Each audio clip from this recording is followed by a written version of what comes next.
yesterday I came across this tweet and this Twitter thread from Jerry McLean that like it literally like I mean I think I haven't read all of the details yet, but like I think these really caught my attention. Where he says that rather than being defeatist, I don't know how you pronounce that. I think it actually encourages thinking about learning as distinct from computation.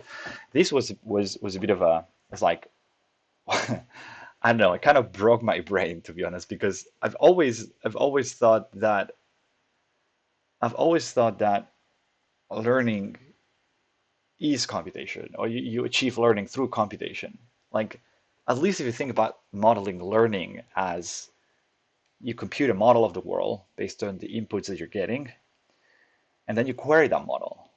Um, and kind of like you're computing a model. So that's, it's like that if you think that the learning is the model, the learnings is the model. That's probably the key difference here, right? Because is otherwise what is the difference, right? If learning is distinct from computation, what is the difference? And so I wanted to take a look at the paper basically. So it says that stretched out unusual writing muscles to defend some controversial stances on the intersections between quantum computer science and I guess and chemistry in recent invited perspective, including da da da da da da. So let's see. I mean,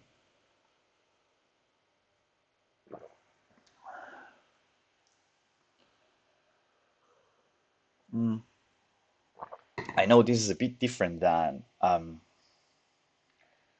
we're just stepping a little bit aside, right? It's not. I'm not saying that's the. I don't know if I'm going to do one video or two videos in these. It's more like I wanted to kind of, and we can take a look at what the Wolfram Physics project says about because this is the Wolfram Physics project is all about computation, right? So it's like, hey,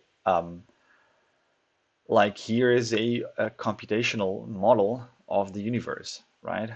Um, which kind of if that's something you can do, then it would literally mean that you can also model learning with these. But then what what what Jared seems to imply here is that you can think of learning as different from computation. So with the rapid development of quantum technology, one of the leading applications is the simulation of chemistry. Interestingly, even before full-scale quantum computers are available, quantum computer science has exhibited a remarkable string of results that directly impact what is possible in chemical simulation with any computer. Some of these results even impact our understanding of chemistry in the real world. In this perspective, we take the position that direct chemical simulation is best understood as a digital experiment. While on one hand, this clarifies the power of quantum computers to extend our reach, it also shows us the limitations of taking such an approach too directly. Okay, interesting. Um, too directly, like so.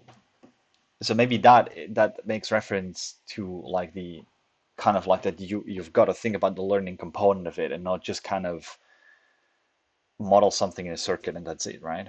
Leveraging results that quantum computers cannot outpace so leveraging results that quantum computers cannot outpace the physical world, we build the controversial stance that some chemical problems are best viewed as problems for which no algorithm can deliver their solution in general, known in computer science as undecidable problems.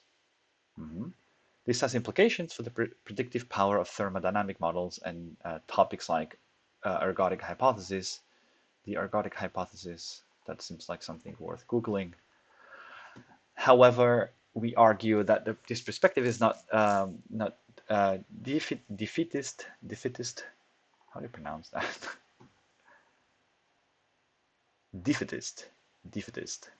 It's not defeatist. Person who expects a concept of failure. Yeah, I mean, I think I guess I know what it means, but anyway, but rather helps shed light on the success of existing chemical uh, models like transition state theory, molecular orbital theory, and thermodynamics as models that benefit from data.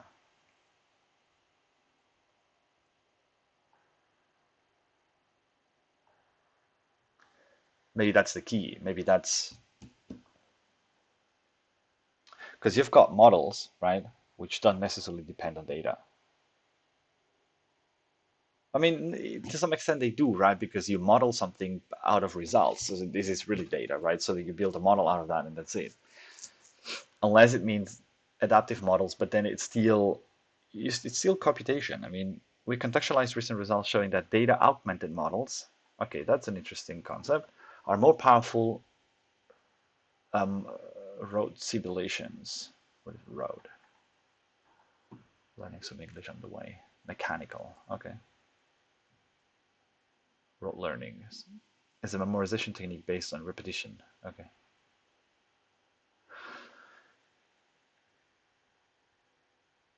Data augmented models are more powerful road simulation. These results help us appreciate the success of traditional chemical theory and anticipate new models learned from experimental data. Not only can quantum computers provide, but aren't all models learned from experimental data? I'd say all models are learned from experimental data, right? I mean, that's how you would go about building a model. So you make some experiments, you take the results, and then you kind of try to, abstract away from that. And not only can quantum computers provide data for such models, but they can extend the class and power of models that utilize data in fundamental ways. These discussions culminate in speculation on new ways for quantum computing and chemistry to interact, and our perspective on the eventual roles of quantum computers in the future of chemistry. What I really like about these is that it touches modeling, and it touches modeling in a way that, like, it's so what I guess what this is trying to say is that it's not that that learning is different, that modeling and learning are not compatible, you know, um, but it's rather saying, you have to think about learning differently and not like a computation. Although, I mean, it's not what it says here, right? But it says um,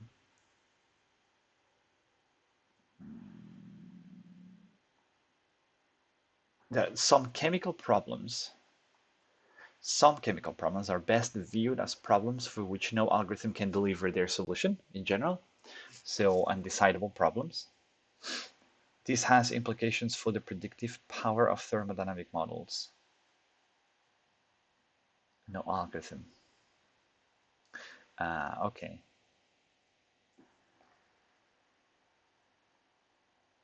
Maybe the nuance here is the distinction between an algorithm and a model. But isn't an algorithm, like, isn't a model really an algorithm at the end of the day? Sort of, right? Like isn't it, is algorithm a model? Specifically, an algorithm is run on data to create a model. We also understand that a model is comprised of both data.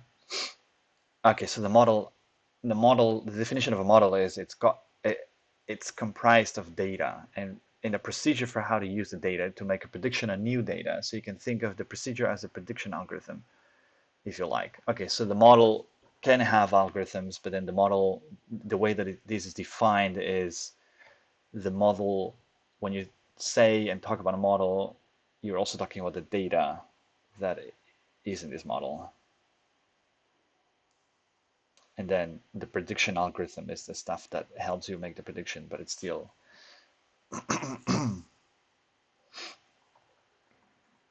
okay. But then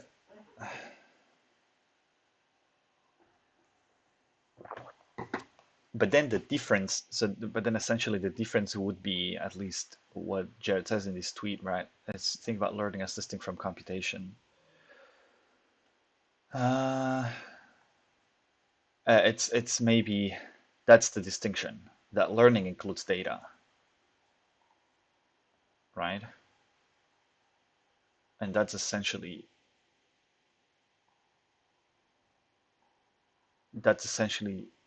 different. This means this means that you've actually got to run you've got to run the construction of the model for this to work, and it's not something that you kind of build an algorithm, you code an algorithm that just computes something on an input alone. Okay, so this the distinction is the data, and I kind of that makes sense, right? Because it's like if you think about live, and you know, I mean, it makes sense. Obviously, no one to say that makes sense or not, but like that's how we learn is by experiencing the world. Like you you know you wouldn't be able to speed that up in a sense, because that's been always my kind of thinking that the current way that machine learning and all this type of approach is like you can speed up and I don't know a lot of details, right? But the way that you're training models with data, it just almost feels like the way that we naturally do it is just by living, it's just by existing, and that assuming nature is as efficient as it could be, that there's really no way to speed up the process. Like you'd almost like to have to kind of create an AI in its infancy and let it kind of grow up, right? Um, if you want to create like a human level AI, so you would have to create the you'd have to create the base model and then kind of yeah, just let it live, let it do its thing. Let it do its thing. I don't know. Let's hop into this because I briefly checked in at least how long the paper is and see if we would be able to at least approach it within the live stream. And I think it's pretty approachable. At least it's got 30 pages with references. So it's actually, oh, it's actually 10 pages. So probably we won't really go down the whole thing in one run. But so we've read that, and then what do we have? So a lot of people say go through the abstract, go through the figures, and then go to the conclusions, and then kind of read the whole thing actually. So let's try that. So undecidable horizon, classical simulation plus learning model, classical memory,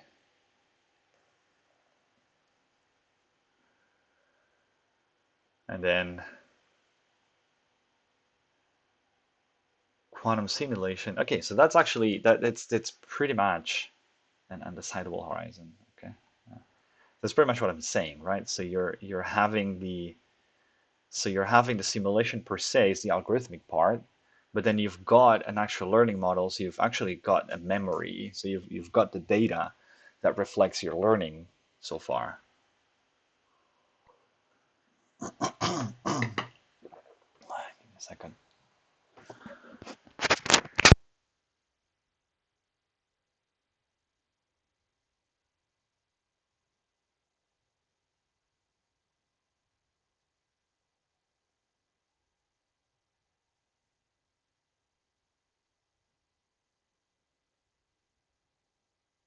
Got to drink a bit more.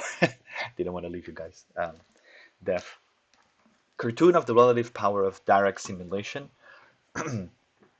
versus learning models for chemistry, where a point on the figure is a question related to a chemical system.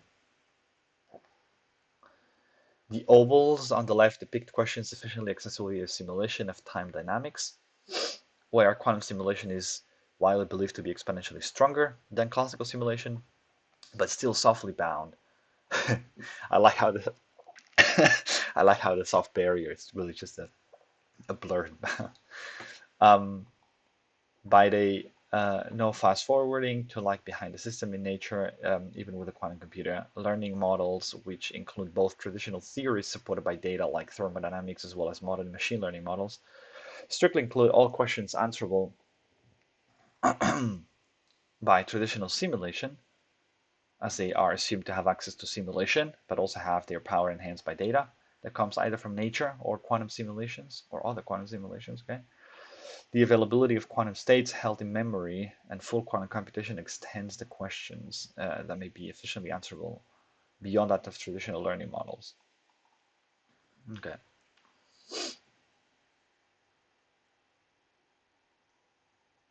Yeah, it does. It's kind of like maybe I expected these to be a bit more mystical, but it does seem to make sense. Like um, that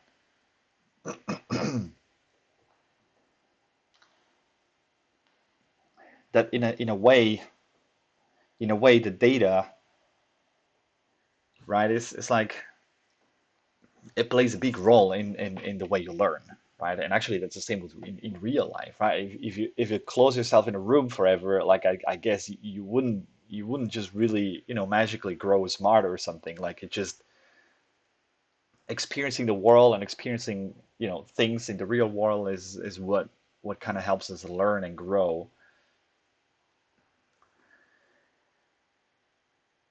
Yeah. So what other figures are there?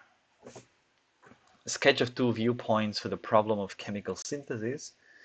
In this scenario, one wants to know if a certain target compound can be reached with a feedstock of specified chemicals under typical conditions.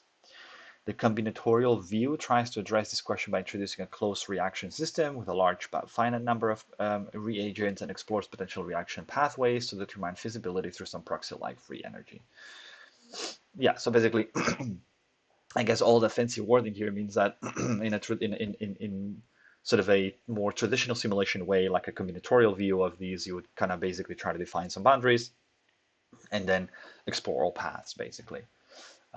The undecidable viewpoint embraces an open system picture and the relationship to DNA computing to argue that the most feasible approach tries to use data either from nature or related simulations to determine the answer to the question. Such an approach can more naturally include the effects of common site reactions or strong kinetic control. Like this is starting to make a lot of sense to me in terms of I think I've been maybe a bit too much of a skeptic, or not a skeptic, but like aside from the whole machine learning world and artificial intelligence, just because I think I couldn't really get through the nuance of the difference between these. And it's like, think about neural networks, right? And it's difficult to kind of, it's easy to make a mistake. And now I see that it's easy to make a mistake and think of these as, and think of this as pure computation, but it's really not just pure computation, it's actual data as well.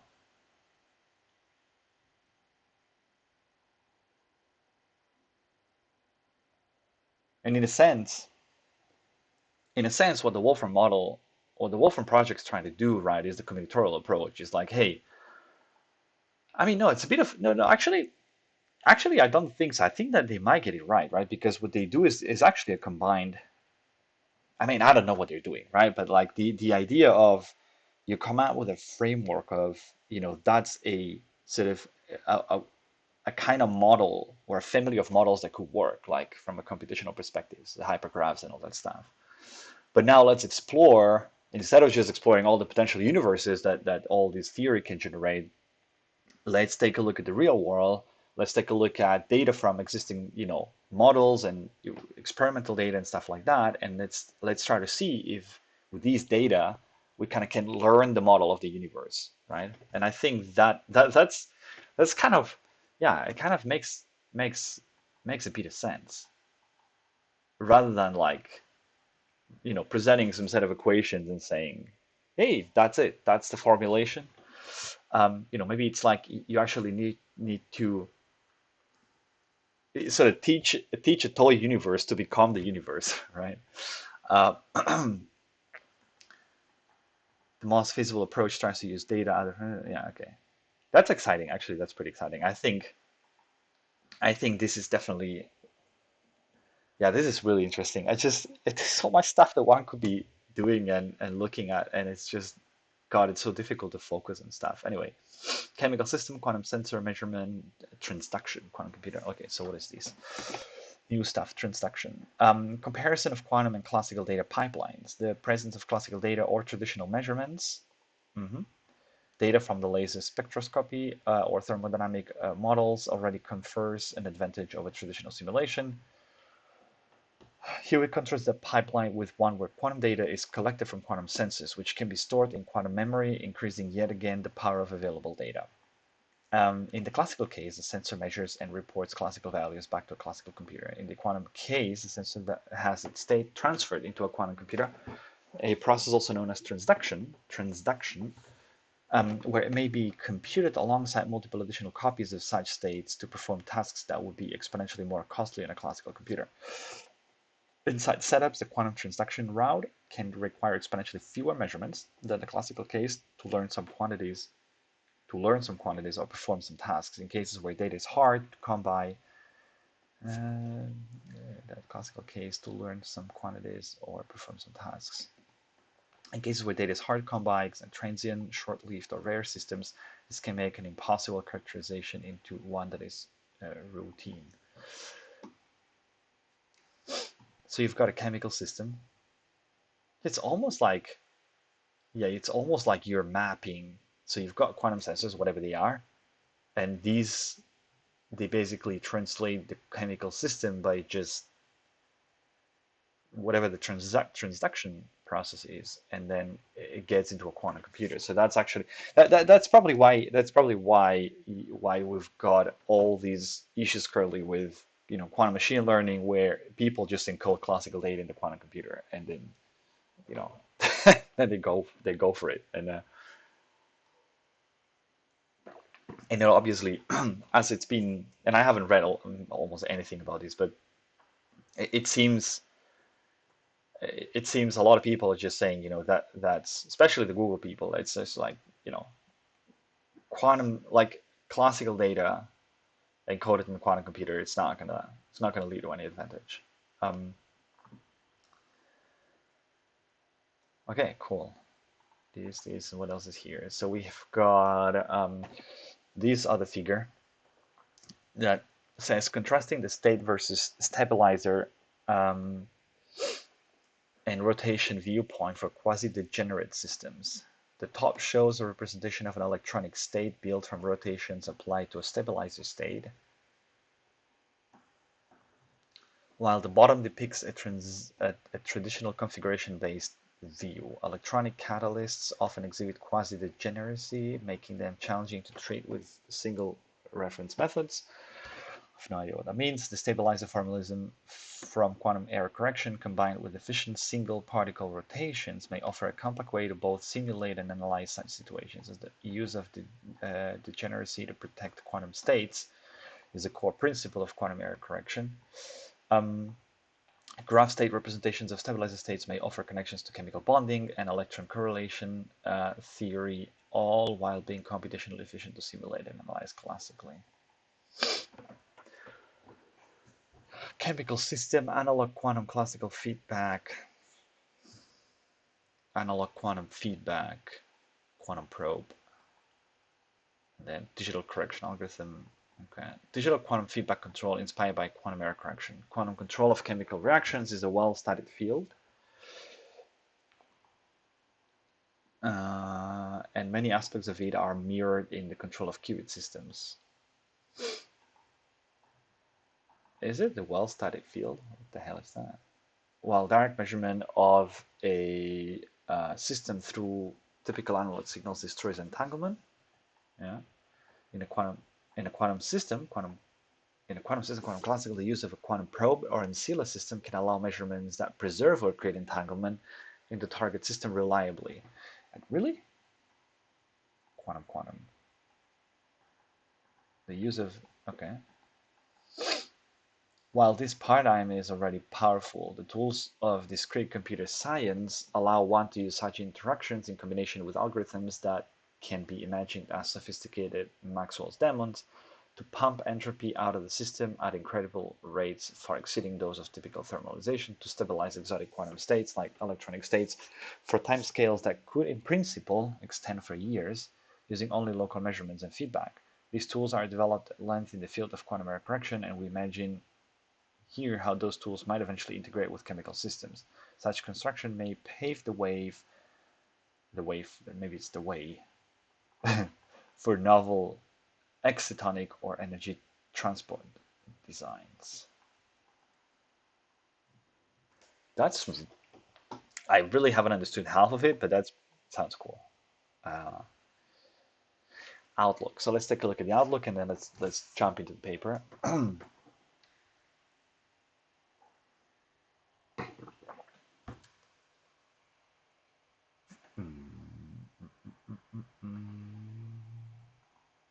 So As quantum technology advances, so does our understanding of what any computational device can accomplish.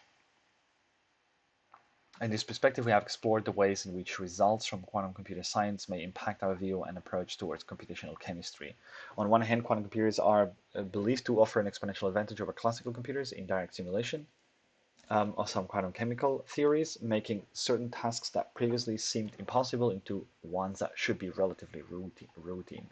On the other hand, we saw that even quantum computers have limits crystallized through the no fast forwarding theorem and strong results on undecidability of physical processes with quantum computers.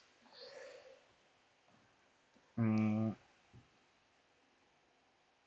in highlighting the ways some of these speed limits are broken, we were led to a framework where learning from natural data is fundamentally different from rote computation.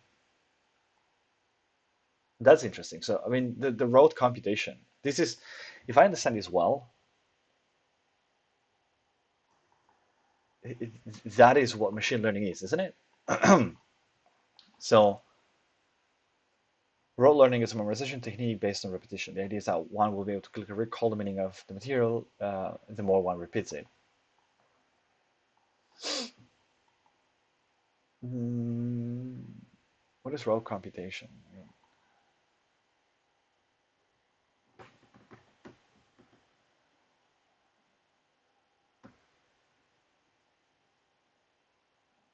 Oh no, okay, no, no. Role learning is okay. So it's caching. Okay, so it's not. No, that's not what machine learning is doing. That's even more. That's simple. That's simpler.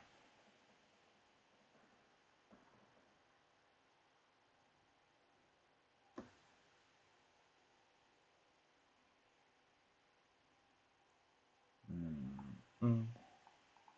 Maybe the paper gives a bit more details on this, but learning from natural data is essentially fundamentally different from raw computing. So the this viewpoint captures the ability of reduced theories to offer meaningful predictions. Ability captures the ability of reduced theories to offer meaningful predictions farther than the timescales of experiments, and also offers a strategy for dealing with some of the hardest problems in chemical theory.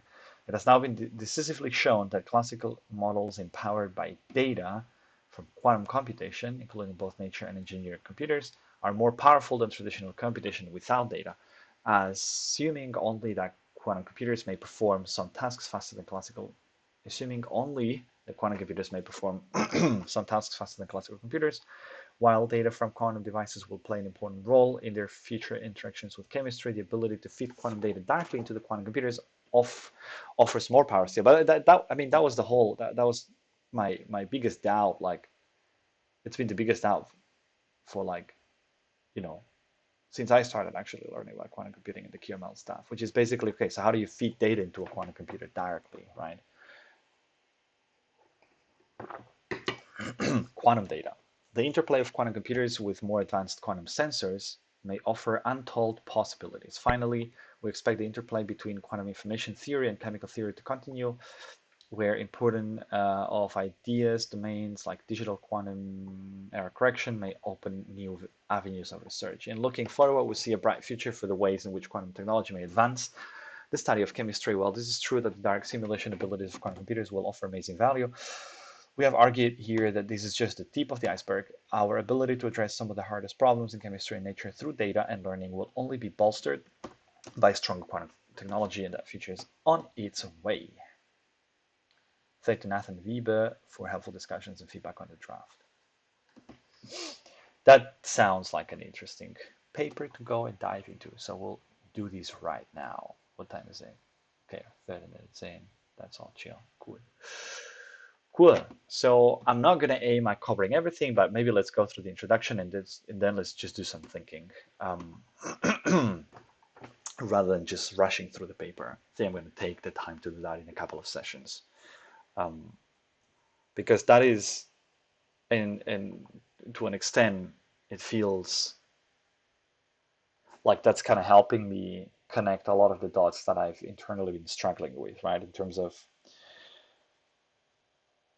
what direction, what is the stuff that is going to really be the killer app of quantum computing, which it was always to me somewhat around simulation, but I really never had the mental capacity to connect all the dots. And that paper is really doing that. So the study of quantum computing is the abstract. In the abstract is an opportunity to ask ourselves what is possible if we could attain an almost unimaginable level of control of the microscopic facets of our universe. It was first proposed as a solution to a problem of simulating physical systems with strongly quantum characteristics as a task that has proven very challenging for traditional computers. The idea was that if, like the puppet of a marionette puppeteer, one could make a precisely controllable quantum system. I lost act enough like a more interesting system, the puppet could answer previously unknown questions about the true system. This core concept of quantum simulation eventually merged with modern computer science to form the fields of quantum computer science and quantum computing. This merger allowed these concepts to be made more precise and expanded applications beyond physical systems into abstract ones like breaking cryptography. So that is Shor's algorithm.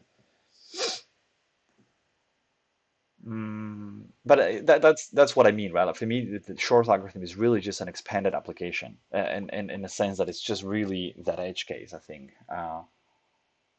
powerful, but still, it's kind of like a just like a nice byproduct. Despite the expansion into other applications, the simulation of quantum systems uh, despite the expansion into other applications, the simulation of quantum systems and specific and especially strongly correlated chemistry has remained a primary application of interest. Chemistry represents a sweet spot of quantum effects strong enough to make them challenging for classical computers while still having a well-known application space to motivate development. Since the original proposal of Asperu Guzik, where there have been a number of developments in quantum algorithms for the direct simulation of chemistry, bringing costs down from astronomical numbers to routine calculations for even very challenging systems. What is this the VQE stuff?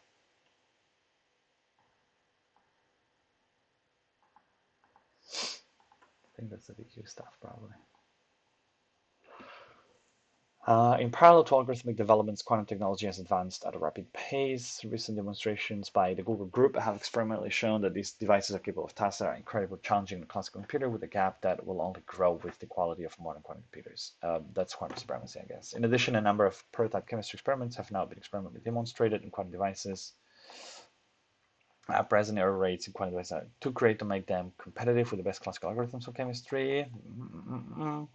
However, even without an actual quantum computer running off them, the study of quantum computer science has insights about limitations and possibilities of chemical simulation. And indeed, under modest assumptions about the universe and chemistry itself. In this work, we highlight some of these developments leading up to the perspective on the role of post-traditional.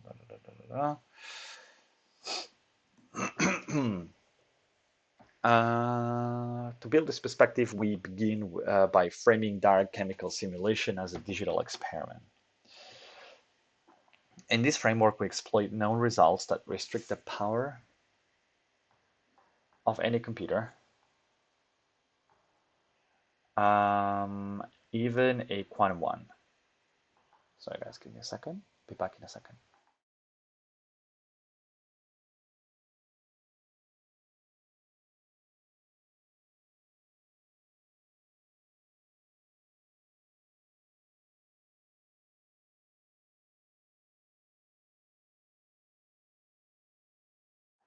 Back there.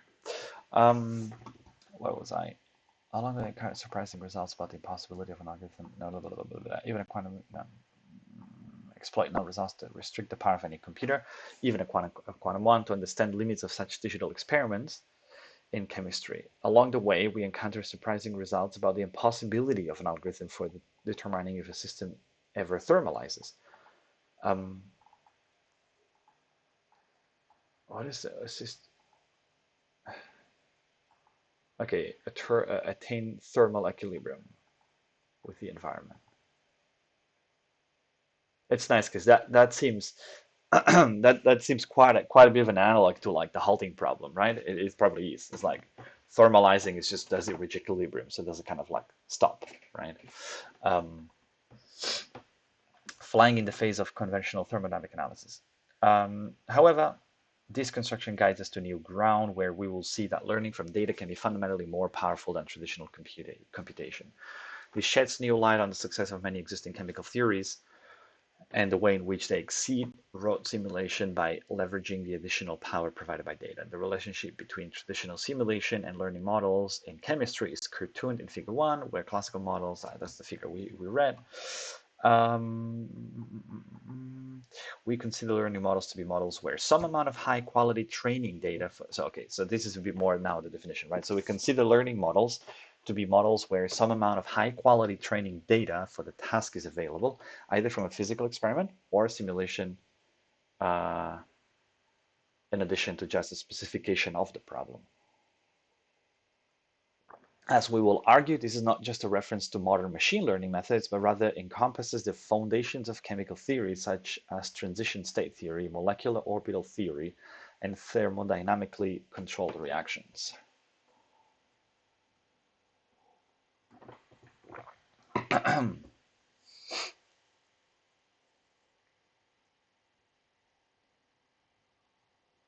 As we will argue, this is not just a reference to modern machine learning methods, but rather encompasses the foundations of chemical theory, such as transition state theory, molecular orbital theory, transition state theory.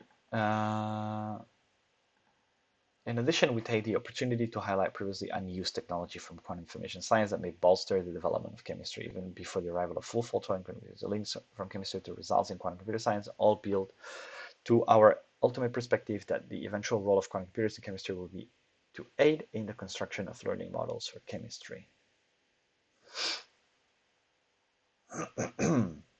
This includes providing data to classical models, constructing quantum models that can make accurate predictions with far less data, and eventually interfacing directly with quantum data from chemical systems. To close, we wrap this perspective into an outlook for the interplay between these two exciting areas.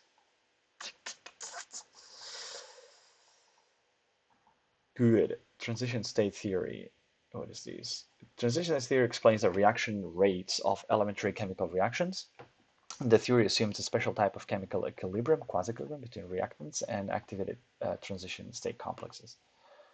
TST is used primarily to understand qualitatively how chemical reactions take place. TST has been less successful in its original goal of calculating absolute reaction rate constants because the calculation of absolute reaction rates requires precise knowledge of potential energy surfaces, but it's been used successfully in calculating the standard enthalpy of activation, the standard entropy of activation, and the standard Gibbs energy of activation for a particular reaction if its rate constant has been experimentally determined.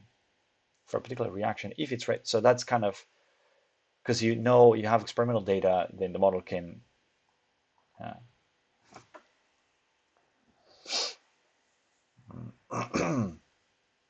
interesting. So let's move to point 2. I thought that maybe introduction would be enough, but I'm like a bit hungry for more stuff. But it's like, let's digest that for a moment.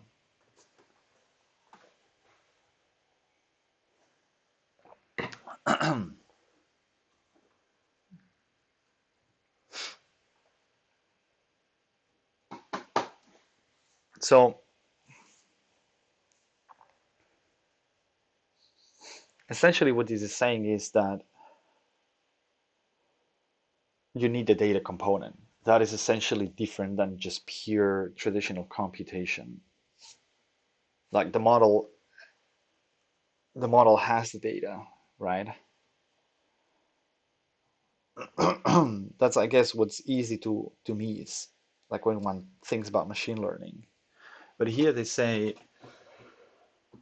um, it's not just a reference to modern machine learning methods, but rather encompasses the foundations of chemical theory, such as transition state theory. I don't understand why that is going beyond modern machine learning methods.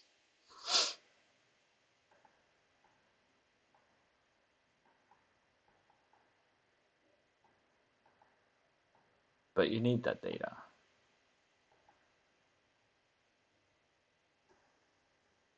No, I feel like kind of things are clicking a little bit together. It's just one of the things that you usually need to sleep on it a couple days.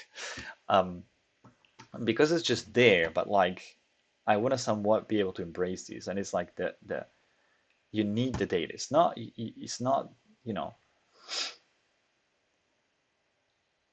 you.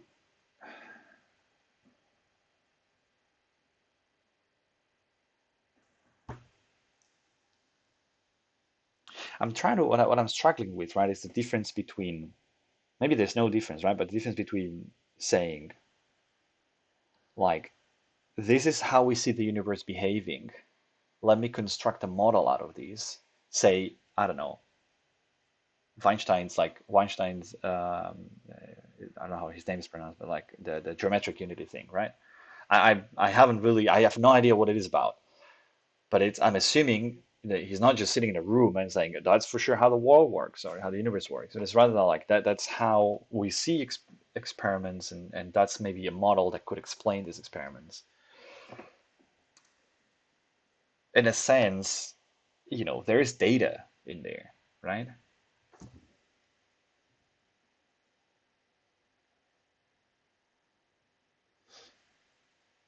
It's just that the data, maybe the difference in here is the kind of the quality component of it, right? The data is just maybe his perception of the universe, his interpretation of these data, whereas what these is referring to is like I have data from nature or other simulations, and what I do is I don't handcraft a model out of these.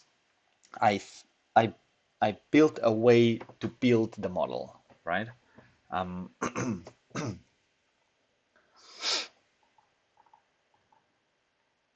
I guess that's kind of what I'm struggling with. I'm not fully sure whether that's the difference, right? But let's go through digital chemistry experiments with quantum computers. That's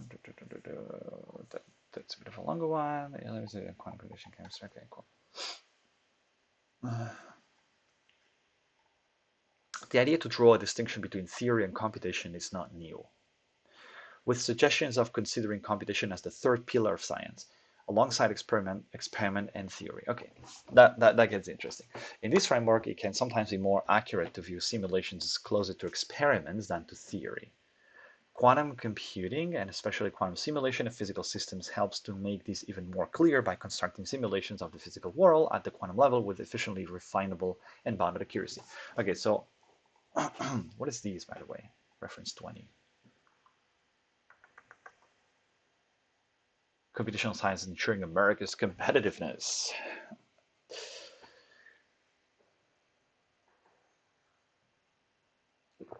Anyway, there should be a way to go back to the reference, to be honest.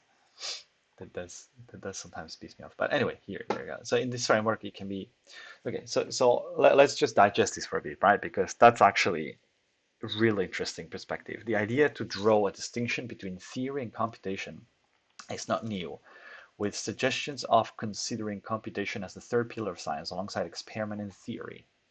So because that's what I'm saying, right? So you've got experiment and theory, and then so as you build a theory, the theory of everything or whatnot, based on experiment. You do experiments and build a theory, but then the computation component of it, it's something that kind of sits in between. And in this framework, it's more accurate to view simulations as close to experiments than theory. Um, it's kind of like a handcrafted it's like a yeah, made up experiment, sort of like you're not experimenting with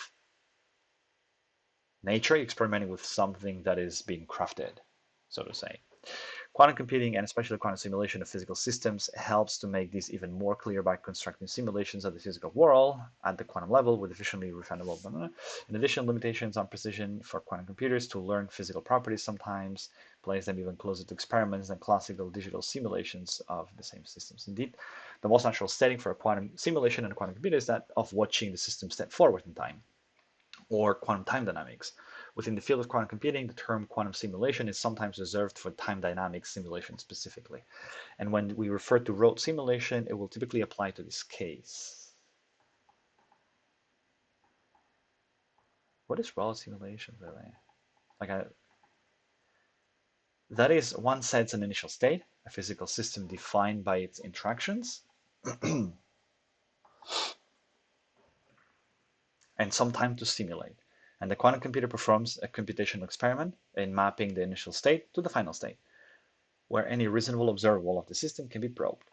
This time dynamics obviously mirrors the most natural setting of the real world. However, despite this natural setting, one will notice that a large number of quantum algorithms and theories closely follow that of electronic structure performed on classical computers, where the focus is on low-energy eigenstates of the electronic system, rather than exclusively the final state after some fixed evolution. Let's reread that again. However, despite this is really well written, by the way. Like, however, despite this natural setting, one will notice that a large number of quantum algorithms and theories closely follow that of electronic structure performed on classical computers, where the focus is on low-energy eigenstates of the electronic system rather than exclusively the final state after some fixed evolution. This important deviation already wraps in data from the natural world that tells us in many systems thermal states are an apt description of a system, and and at low temperatures, low energy states are most commonly observed. As we will discuss later, I think I'll have to reread these, but as we will discuss later, the use of such observational knowledge is strictly more powerful than time dynamic simulation. Okay, and underpins the great success of many modern chemical theory or simulation methods. I think that's a bold claim. So it says observational knowledge is strictly more powerful than time dynamic simulation.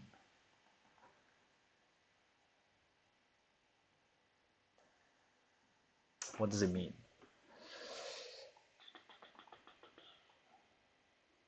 Observational knowledge. However, despite this natural setting, one will notice that a large number of quantum algorithms and theories closely follow that of electronic structure, with the focuses on the energy eigenstates of your systems. 522 is 5. Yeah, I guess that what so I guess what this is saying is that most algorithms focus on trying to find a specific state at the end, like trying to craft it, like trying to do something. It's kind of like you run, measure, like SVQE, right? You try to get to the minimal state, and that's kind of the way you get to you're solving your problem. Um,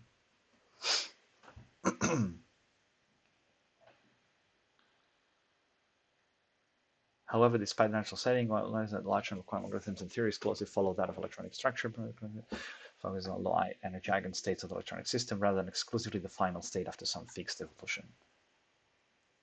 Rather than saying, I evolve stuff and take a look at the state. Yeah, but that's the whole point, isn't it? Like you want to optimize something, but I don't know. This important deviation already wraps in data from the natural world that tells us many systems, thermal states are an apt description of a system. And what are thermal states? And at low temperatures, low energy states are most commonly observed. As we will discuss later, the use of such observational knowledge. But what is such observational knowledge? What are we talking about here? That's what's a bit complicated to understand. It's strictly more powerful than time dynamic simulation.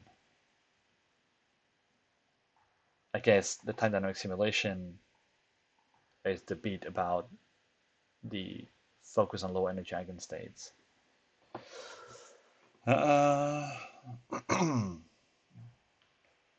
And underpins the great success of many problem transformation methods. A detailed discussion at this point will follow, but for now we'll lump both static and dynamic experiments into the category of direct simulation. Okay, and I guess by dynamic experiments, this is what VQE is doing. So you'd still put that in the bucket of direct simulation, which means no learning, right? By direct simulation, we mean a simulation where the system of interest such as a reaction is known, and we seek to use the computational experiment to gain insight into the process that is challenging to access through experiment. So by direct simulation, we mean a simulation where the system of interest, so a process like a reaction, is known, and we seek to use the computational experiment to gain insight into the process that is challenging to access through experiment. For example, details of reaction mechanism, transition states, or migration of charge through a system. They represent the bulk of computational experiments, both on classical computers and those proposed in quantum computers. And we draw a distinction between direct simulation and design, often characterized as inverse problems. Direct simulation and design. For the task of direct simulation of chemical systems, quantum computers have been shown to demonstrate an exponential advantage over the classical counterparts. Under most assumptions, an exponential speedup has the practical implication that some simulations that might have taken longer in the age of the universe could be done in mere seconds. More specifically, for quantum dynamics, with no approximations beyond discretization, error can be performed on a quantum computer in a time that scales only polynomially in T, N and M, where T is a simulated time, M is the number of basis functions, and N is the number of electrons. Interestingly, along these speedups, it comes with some of the same limitations possessed by physical experiment.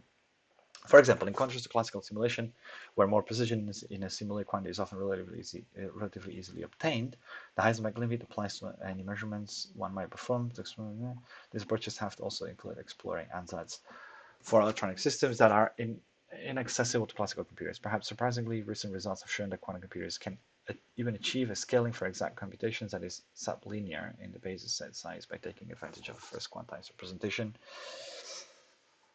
Ooh, too much to unpack here so far. We'll have to reread these. But I'm almost like I'm trying to find.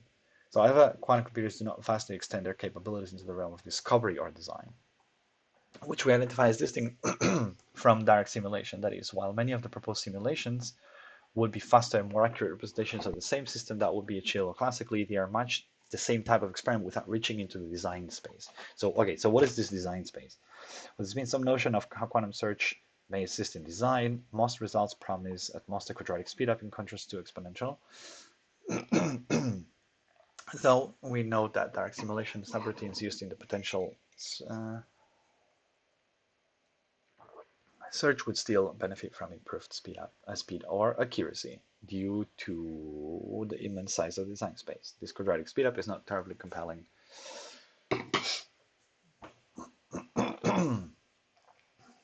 If it's not combined. Oh God, give me a second. I'll mute myself.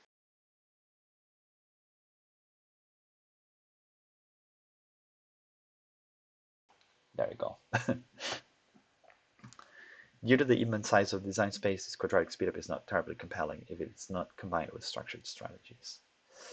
That is, any improved search must start not from naive global search, but a search enriched by knowledge of the design space. For example, one that starts in the chemical neighborhood of known synthesizable compounds. In addition, practical issues arising in real quantum computers may prevent quadratic speedups from being advantageous. I mean, that actually probably refers to the recent findings, right? That if you start with a random ansatz, like for VQE, you kind of end up with in a barren plateau, right? But if you do a bit of pre-processing and you start with an ansatz that's a bit smarter, then you might avoid these. We'll argue later that perhaps it is even more apt and useful to consider an infinite chemical space as opposed to one which is merely computationally large. Still not everything completely clear though.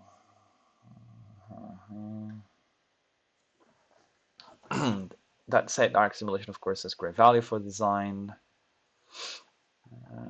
Public prices pass. I'll just kind of through this quickly because I'm going to drop now probably. It's been about an hour. I'll definitely reread these section. So particles use simulation. Quantum computers to improve this type of discovery expanding systems. The simulations are typically tightly coupled to a theory already rooted in data.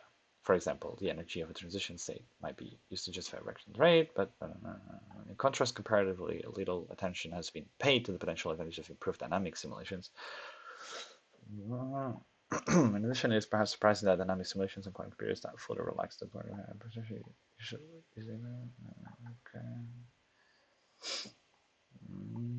Take advantage of these departures from trying to space. Given the immense power of quantum computers in speeding up these types of direct simulation, one is often left wondering how far these advantages extend.